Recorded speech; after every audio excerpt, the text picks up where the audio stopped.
Hello, it's Sarah Walton, founder of Soul Writing.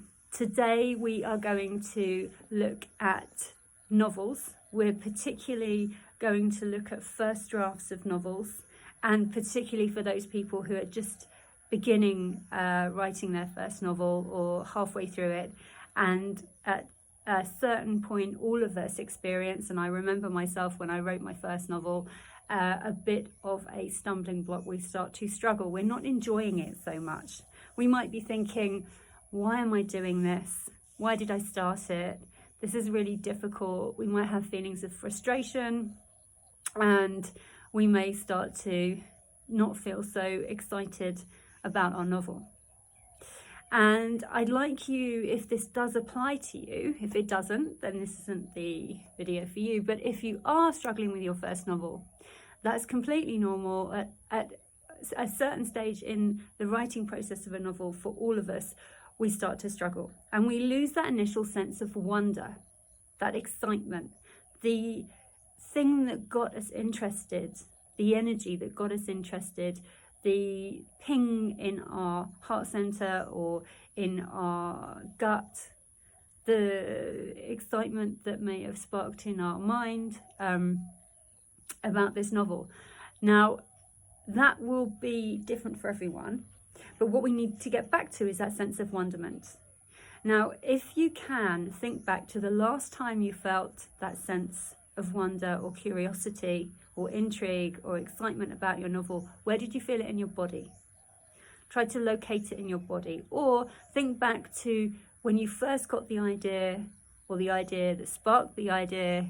What was that feeling like? Because you followed something, you followed your curiosity. Now, this may not apply to people who are writing a formulaic novel for Mills and Boon or something like that, or it might, I've never written one, but this is really for people who are taking an adventure into the unknown. And that's what you're all doing when you write your first draft of your first novel. You don't know exactly where it's going. You may have the end, you may have plotted out the narrative structure of your novel. However, you don't know exactly how the characters are going to perform on the page yet. You don't know the detail. You need to put that on the page. And you do that by going into the world of the novel again and again and again. And that needs to, every time we step back into it, be an experience for us as the writer filled with wonder. And if we can enjoy it, then the reader will have a better experience. Now, never forget what Hemingway said about the first draft of everything. He said the first draft of everything is shit. So that takes the pressure off, right? Okay, so take the pressure off. So tip number one is take the pressure off and step into a sense of wonder. Remind yourself why you're doing this. You really need to reconnect with your why and your wonder. So tip number two is books are written little by little, word by word. We write in chronological order. I know this is extremely obvious, but sometimes we're so excited or we're so impatient to get our draft finished that we start to get impatience with ourselves and with the process, and then the process isn't enjoyable anymore. I've just spent a few days with a first-time novelist who I've been coaching, and she's got a fantastic idea for a novel. She has had that fun period where she's really been enjoying it, and then she's hit I'm not enjoying it so much anymore, and then hit I'm really, really frustrated with this process.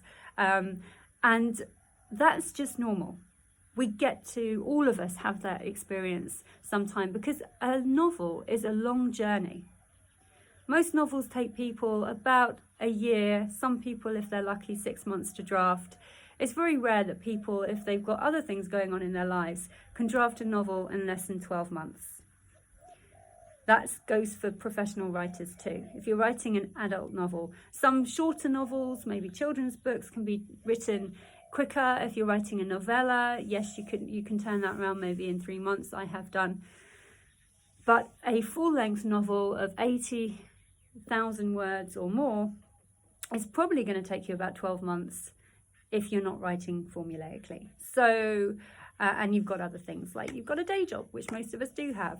So remember, gently does it, word by word, page by page. And if you do a little very often, you're going to get this book written. But take the pressure off. Now, sometimes what happens is that you haven't written maybe for 2 months, 3 months, the book's got sidelined because you've had other important things, maybe pay the bills to focus on, or maybe there's been family things that have arisen that you've needed to give your attention to. That's normal, that's everyday life. All writers wish for this vast, creative, clear space that we can write in, and that's what retreats for writers are for, which I run, to give you that space. But not all of us can afford it. It's a big investment, and the best way that I've ever found to write a book is to do it little by little, gently, on a daily basis if we can, or at least setting some time aside every week. And if you can do that, you will notice that it starts to get written by itself. You don't notice the process so much, so you don't feel so pressurized. So again, take the pressure off. A book is written word by word, little by little. Okay, that's tip number 2. Tip number 3, believe. You are writing this book probably because you would like it published one day, which is totally normal. We want to have an audience.